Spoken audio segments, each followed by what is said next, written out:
In this case, the table's been lifted up. This is going to work much better for what I'm about to do.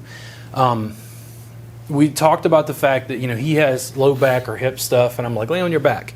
The first thing they usually think is like, man, this guy's not listening to me.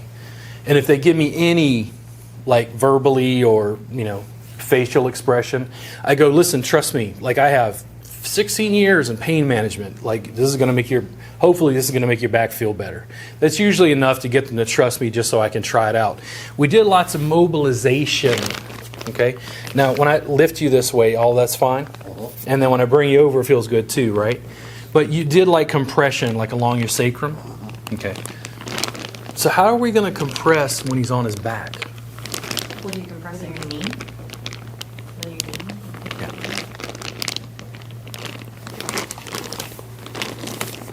Mike, how's that right there? That's the spot. Okay. Right there? Would you like it to be a little bit more pointy? Pointy, Yeah. meaning So right now it's kind of broad. Do you want something that's more pointy? Like an broad elbow is right? fine. Broad is fine? How's Yes. that? Now, how hard is this on my hands? Not. Yeah. Now, I'm gonna change this. I want you to notice the position of my knee and my shin here, my tibia. I'm upright.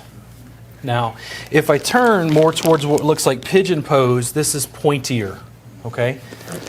And this has to feel good on your knee and your leg. How's that right there, Mike? Good. Do you prefer I'm a little bit higher, like up along your sacrum, or a little bit where I'm at right now? It feels good where you're Right there? Okay, so if I pull you in this way, how's that? good. Do you want me more medial, like over towards your center? I don't know until you try. Let's try a little bit closer. How's that right there? That's fine. There we go. How's that right there? And then you have T.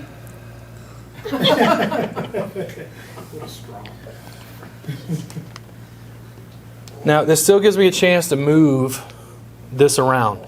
And we are going to build to, you were asking about hamstrings, right? Yeah, we're going to build up to hamstrings in just a second from this position as well, or a similar position. That's good, Mike?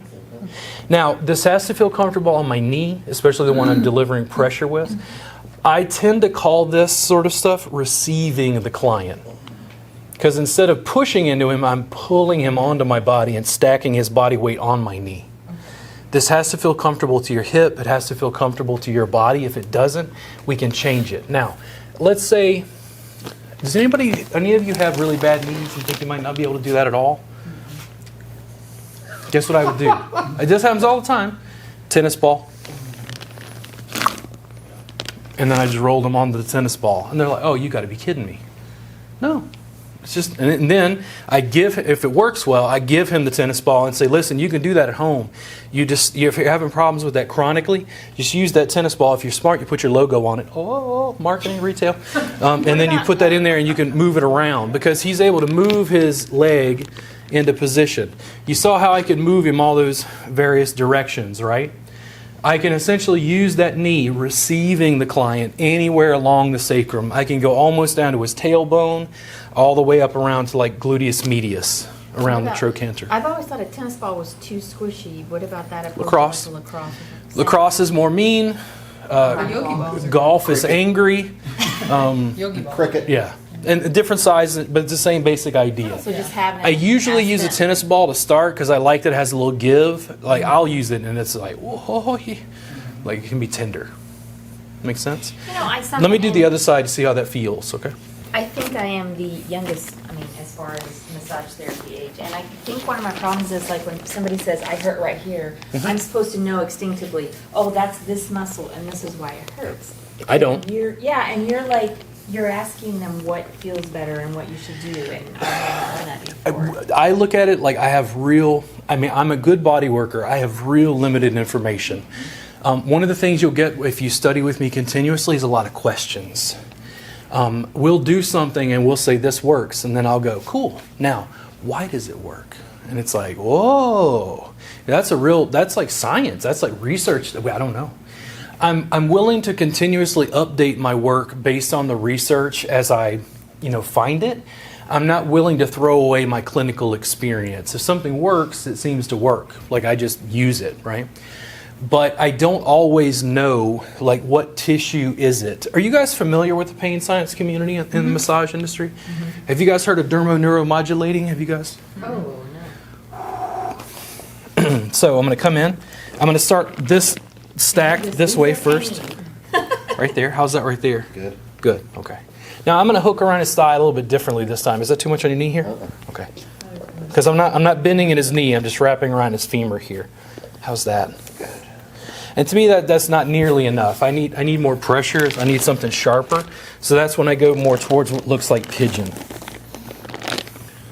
How's that, Mike? Good. Good. Let me see if I can lift this up.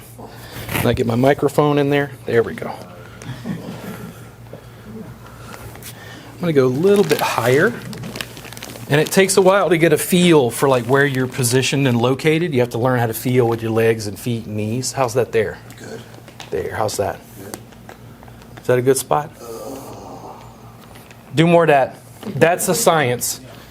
Whatever that is, the science will one day explain to me why that is working. Right? No pressure too much?